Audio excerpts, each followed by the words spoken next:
अक्सर भोजपुरी फिल्में और भोजपुरी गानों को लेकर लोगों के जहन में ये सवाल रहता है कि भोजपुरी इंडस्ट्री में कहीं फूहड़ता तो नहीं भरती जा रही।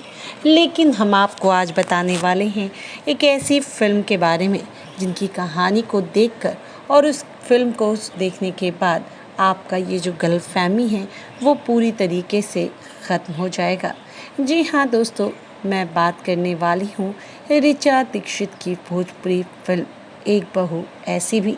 जी हाँ, जिसके ट्रेलर को लेकर, जिस फिल्म को लेकर अभी से काफ़ी ज़्यादा चर्चाएं बनी हुई है।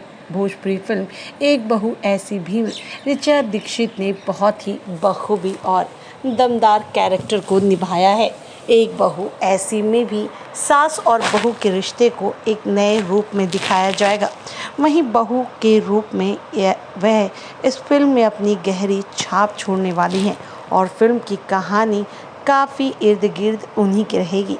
फिल्म में और भी कई कलाकार हैं और सभी ने बहुत ही बखूबी तरीके से अपने किरदार को निभाया है।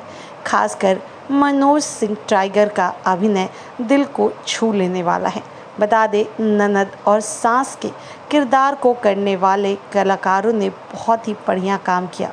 और अभी तक आपने अगर फिल्म के ट्रेलर को नहीं देखा है तो आप एंटरटेन रंगीला के यूट्यूब चैनल पर जाके इस फिल्म के ट्रेलर को देखिए और हमें कमेंट में ज़रूर बताएं कि कैसा लगा आपको ये फिल्म का ट्रेलर और आप क्या बेसब्री से कर रहे हैं इस फिल्म का इंतज़ार।